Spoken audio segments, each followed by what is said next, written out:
Assalamualaikum warahmatullahi wabarakatuh. Anak-anak, berjumpa kembali dengan Ustazah. Kali ini kita masuk ke pembelajaran yang keempat. Sebelum kalian mulai pembelajaran, bacalah doa terlebih dahulu supaya senantiasa dimudahkan dalam menerima pembelajaran dan dijadikan ilmu yang barokah dan manfaat. Amin amin ya robbal alamin. Pemetaan pembelajaran yang keempat kali ini, yang pertama ada muatan PPKN, yang kedua ada IPS, yang ketiga ada bahasa Indonesia. Langsung ke yang pertama, kita masuk ke IPS. Amati denah berikut anak-anak. Di sini ada denah kandang kelinci. Yang namanya denah itu seperti ini anak-anak bentuknya. Di sini ada tempat pakan dan minum. Indukan A, indukan B, indukan C. Di sini tempat pembuangan kotoran. Ini yang dinamakan denah. Apa toh denah itu? Apa anak-anak denah? Denah merupakan gambaran tentang tata letak dalam suatu ruangan atau tempat. Jadi denah itu fokusnya pada satu tempat atau ruangan. Seperti denah rumah, denah sekolahan. Seperti tadi yang dicontohkan di gambar di slide yang depan tadi, gambar kandang kelinci ya. Gambaran yang lebih luas dibandingkan dengan denah disebut peta. Peta merupakan gambaran dengan menggunakan skala tertentu mengenai suatu daerah. Jadi cakupannya kalau peta itu lebih luas. Kalau denah itu difokuskan pada suatu ruangan atau tempat, kalau peta itu daerah. Daerah yang lebih luas dari denah. Seperti yang kalian lihat pada tampilan video ini, di sini ada peta Indonesia. Ya, dapat kalian amati ada peta Indonesia yang sudah pernah kita bahas di pembelajaran sebelumnya.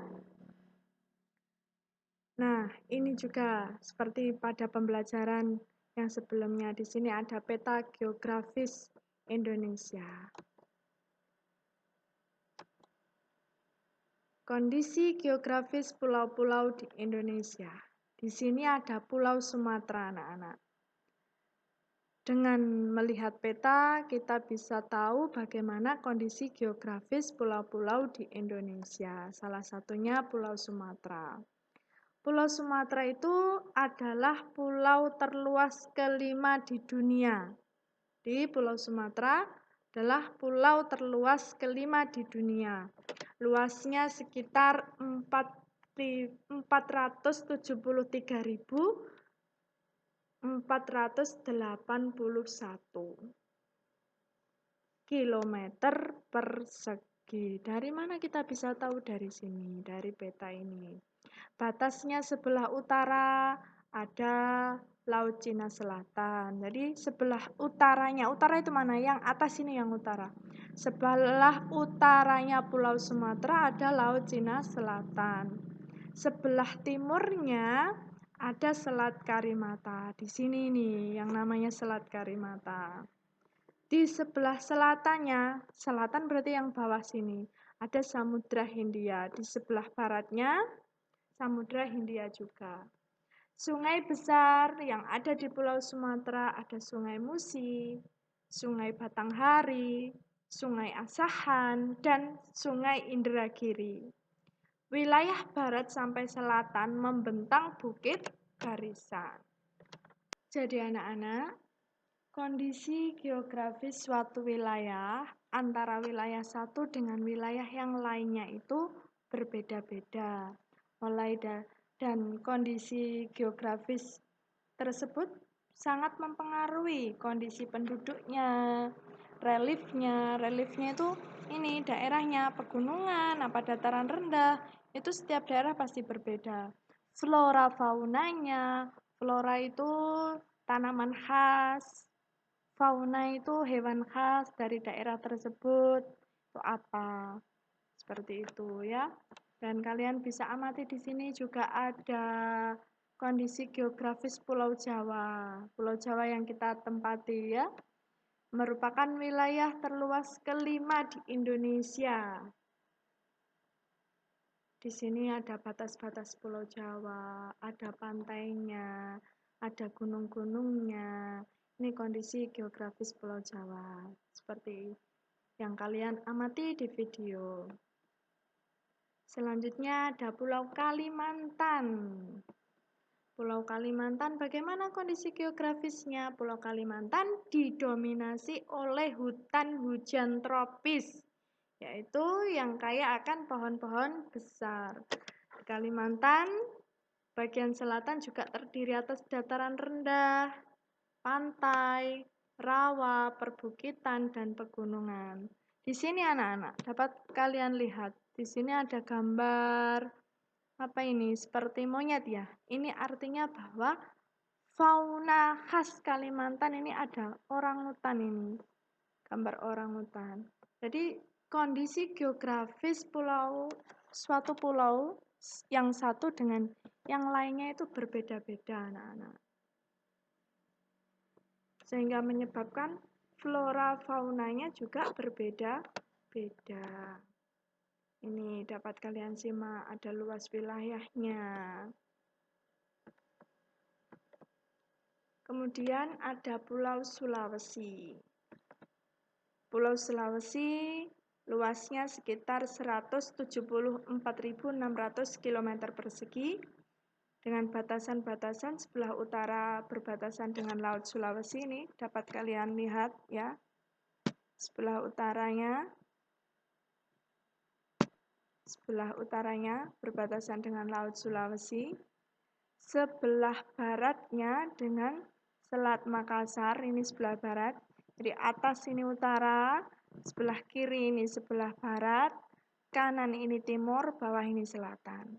Selatannya berbatasan dengan Laut Flores dan sebelah timurnya berbatasan dengan Laut Maluku.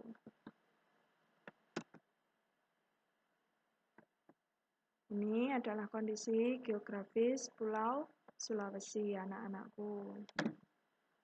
Di Sulawesi juga merupakan daerah vulkanik ya. Ada Gunung Latimojong, Rate Kambola, Sulawesi Selatan. Daerahnya sangat terjal. Terjal itu tinggi, berbukit-bukit. Sehingga memungkinkan untuk memiliki sungai-sungai yang terjal. Sungai yang terjal itu yang alirannya ada membentuk seperti air terjun, tapi air terjunnya pendek, tidak tinggi, karena dibatasi oleh bukit-bukit. Seperti yang dapat kalian lihat di dalam video ini ya. Ini contohnya sungai yang terjal. Seperti air terjun tapi tidak terlalu tinggi. Itu namanya sungai yang terjal.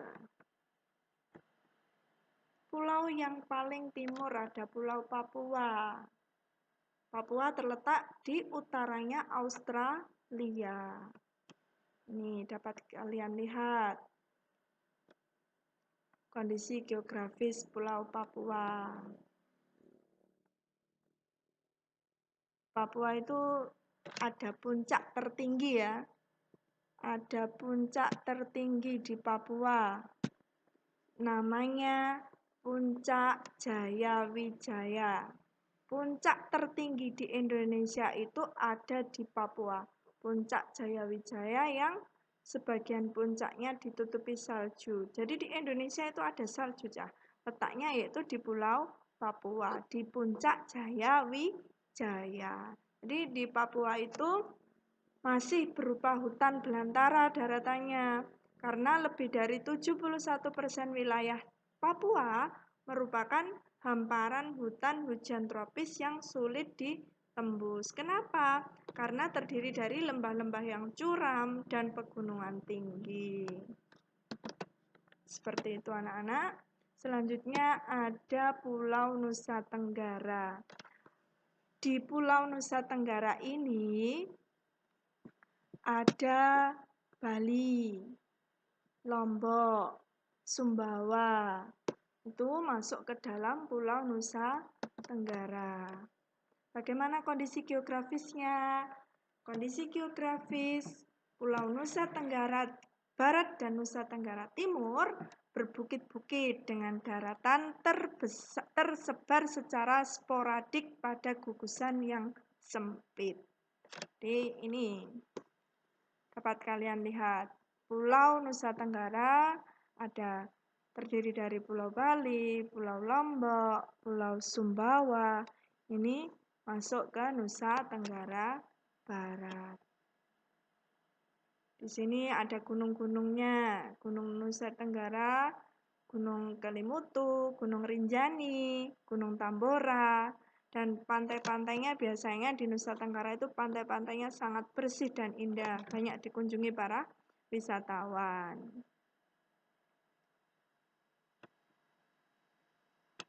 Secara umum, kondisi geografis Indonesia anak-anak sangat strategis. Seperti yang sudah kita jelaskan bahwa Indonesia itu terletak di antara dua benua, yaitu benua Asia dan Australia, dan dua samudera, yaitu Samudra Hindia dan Samudra Pasifik. Sehingga sering disebut bahwa letak Indonesia itu sebagai posisi silang. Secara umum, keadaan geografis Indonesia dapat dibagi menjadi 3 wilayah berdasarkan tinggi rendahnya wilayah. Daerah pantai, dataran rendah, serta daerah pegunungan atau dataran tinggi.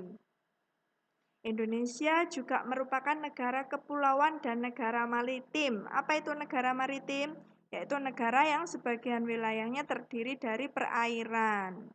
Jadi, Indonesia itu merupakan kawasan Asia Tenggara yang merupakan negara yang paling beragam, baik dari suku budayanya, agama, bahasa, mulai dari wilayah Sabang sampai Merauke, itu merupakan wilayah Indonesia. Batas-batas wilayah Indonesia berbatasan langsung seperti yang tadi pernah Ustadzah perlihatkan, yaitu Indonesia berbatasan langsung dengan negara Malaysia, Australia, Singapura, dan Papua Nugini. Masuk ke muatan PKN anak-anak. Tahukah kalian bahwa luas, letak, dan kondisi geografis negara Indonesia merupakan modal dasar yang sangat penting bagi pembangunan nasional dan pemerataannya. Namun anak-anak, semua itu harus didukung dengan perilaku dan sikap positif yang sesuai dengan nilai-nilai luhur Pancasila yang di pembelajaran tadi sudah disebutkan. Sikap dan perilaku negatif yang bertentangan dengan nilai luhur yang terkandung dalam Pancasila akan menjadi penghambat pembangunan nasional. Masuk ke muatan bahasa Indonesia. Coba kalian buka buku siswa halaman 37. Kalian baca, di situ ada teks. Kalian tentukan ide pokok masing-masing paragraf. Terima kasih anak-anakku atas perhatiannya. Semoga apa yang telah Ustadzah jelaskan bisa bermanfaat bagi kalian. Apabila kalian mengalami kesulitan dan kurang memahami apa yang telah Ustadzah jelaskan, jangan malu dan jangan takut untuk bertanya. Ustadzah fasilitasi kalian bebas bertanya selama jam pembelajaran di WA Group ya anak-anak. Ustadzah akhiri sampai di sini. Wassalamualaikum warahmatullahi wabarakatuh.